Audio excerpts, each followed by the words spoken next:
wind our way back to the road and return to Pioche and a date with one of the historic buildings of the town, Thompson's Opera House. Here we meet Les Dirkovitz, the entertainment director. He volunteers his time to keep the Opera House active and alive. Hi there. Hi. Hey, Thanks for meeting us. Hey, nice to meet you. Great old building. What's the story behind it? Well, a guy named Alec Brown had an existing business of warehousing and retailing whiskey, beer, wine, cigars, things that miners need. Important stuff, right? The essentials. Call them the essentials. Right. But he didn't have a building of his own. And then the town was also in need of a bigger performing hall. And so when Brown was going to do his new business here, he did it as a 2-for-1 with a gathering hall upstairs and his daily business downstairs here. We think that Brown was the one that gathered up the wheels for these carts and the rails from the mining on the hills and built the system.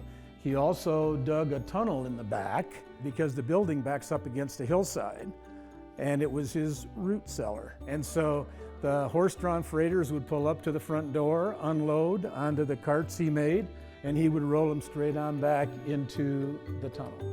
So that was a bit of a vault, storing all his precious inventory. Keeping the beer cool, Les takes us upstairs to the room where so many have performed over the years.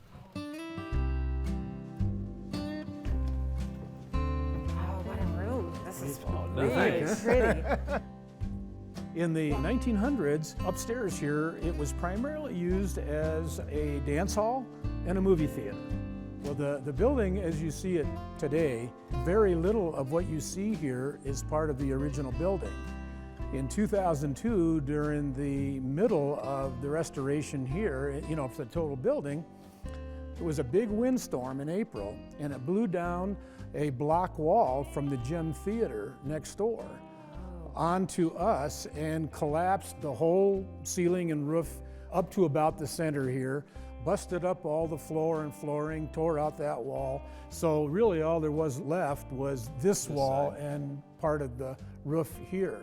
And so the decision was to remove all the old stuff and recreate the original. So that's what you see here now. I do have one interesting story I'd like to share with you. We don't know the exact date, but I'm guessing 1880-ish. There was a performance, and the footlights on stage were open flame, and the gal was up there dancing around, dress was swinging away. I am worried about this. Oh, you can see where I'm going here. Yeah. So she caught it on fire. Oh. And a couple miners from the front row ran up, pulled the dress off, and stomped it out. And the fire department came and certified the fire was out. So it was a very hot performance. Right.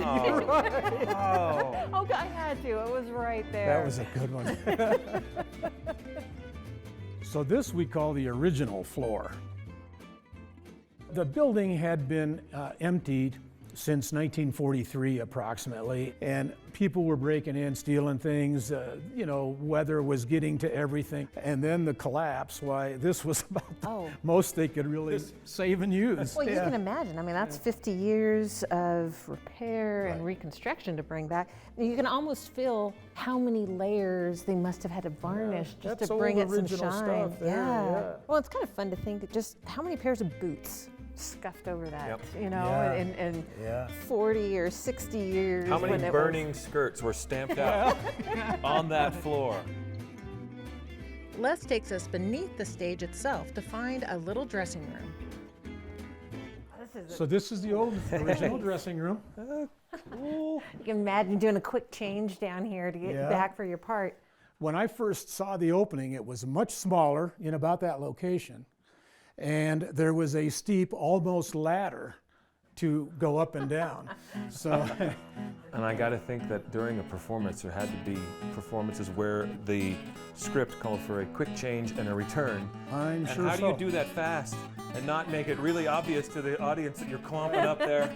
I'm thinking those long dresses, trying to get up a ladder. So do you still use it as a dressing room? Yes, several of the groups or people have used it as a dressing room. So yeah, absolutely.